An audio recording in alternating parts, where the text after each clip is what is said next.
Պակիստանի կառավարությունը վաղ առավոտյան հայտարարել է Հնդկաստանի դեմ Բանյանուն Մարսու Սամուր Պատ ռազմական գործողության մեկնարկի մասին։ Իսլամաբադից նշել են, որ սա պատասխանն է ավելի վաղ պակիստանյան ավիաբազաների թիրախավորմանը։ Նշվում է, որ բազաներից մեկը գտնվել է մայրաքաղաք Իսլամաբադից մոտ 10 կիլոմետր հեռու։ Պակիստանի ԶԼՄ-ները հայտնում են, որ երկրի զինված ուժերը հարվածել են Հնդկաստանում հրթիռների պահեստի եւ ավիաբազաների։ Միևնույն ժամանակ Պակիստանի վարչապետը հույս է հայտնել, որ Նյու Դելհին կընտրի երկխոսության եւ դիվանագիտության ուղին։ Հնդկաստանի իշխանությունն աղաղակող էսկալացիա է որակել Պակիստանի գործողությունները, նախազգուշացրել պատրաստ են ռազմական արձագանք տալ բոլոր հարձակումներին։ Նյու Դելհին հարևան երկրի ուժերին մեղադրել է սահմանի երկայնքով ԱԹՍ-ների հարձակման, սահմանի մոտ ուժեր տեղափոխելու, քաղաքացիական բնակչության կյանքը վտանգելու եւ կրոնական օբյեկտները թիրախավորելու համար։ ԶԼՄ-ների տվյալով երկու կողմից էլ կան զոհեր եւ վիրավորներ։ BBC-ն գրել է, որ միջուկային զենք ունեցող Հնդկաստանն ու Պակիստանն արդեն փոխադարձ հրթիռային հարվածներ են հասցնում, ինչը վտանգավոր է շարունակվող ռազմական էսկալացիայի համատեքստում։ ԱՄՆ պետքարտուղարը հեռախոսազրույց է ունեցել Հնդկաստանի եւ Պակիստանի արտգործնախարարների հետ, կոչ անելով կողմերին գնալ դեէսկալացիայի։ Մարկո Ռուբիոն նաեւ առաջարկել է Վաշինգտոնի օգնությունը կառուցողական բանակցություններ սկսելու հարցում։ Հիշեցնենք, երկու երկրի հարաբերությունները կտրուկ սրվել են Ջամու եւ Քաշմիրում ապրիլին տեղի ունեցած ահաբեկչությունից հետո, որի հետևանքով 26 մարդ է զոհվել։ Նյու Դելհին տեղի ունեցածի համար մեղադրում է Պակիստանին։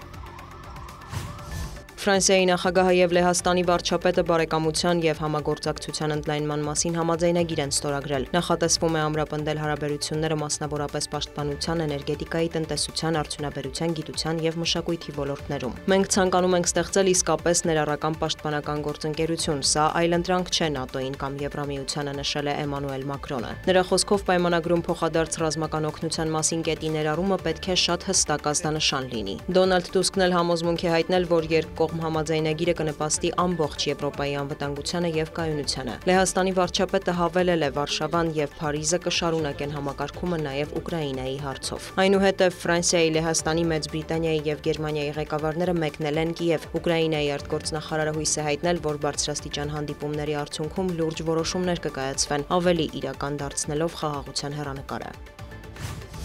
Ուկրաինայի նախագահի աշխատակազմի ղեկավար Անդրի Երմակը հայտնել է ԱՄՆ պետքարտուղար Մարկո Ռուբիոյի հետ կարևոր հեռախոսազրույցի մասին։ Բանակցություններին մասնակցել են նաև ԱՄՆ նախագահի հատուկ ներկայացուցիչներ Սթիվ Ուիտկոֆը, Քիթ Քելոգը եւ Ուկրաինայի պաշտպանության նախարար Ռուստեմ Ումերովը։ Երմակի խոսքով օրակարգում են եղել հրադադարի հարցը եւ խաղաղ կարգավորման հեռանկարը։ Պաշտոնյաներն անդրադարձել են հազվագյուտ հանքանյութերի մասին Կիևի եւ Վաշինգտոնի միջև կնքված համաձայնագրին։ Սա պատմական փաստաթուղթ է, որը նոր փուլ է բացում մեր հարաբերություններում եւ լրացուցիչ հնարավորություններ ստեղծում տնտեսական գործակցության ամրապնդման համար, ընդգծել է Երմակը։ Կողմերը պայմանավորվել են շարունակել Վոլոդիմիր Զելենսկու եւ Դոնալդ Թրամփի ձեռք բերած պայմանավորվածությունների կյանքի կոչումը։ Երմակը շնորհակալություն է հայտնել Վաշինգտոնին ամենադժվարին ժամանակներում Կիևին աջակցելու համար։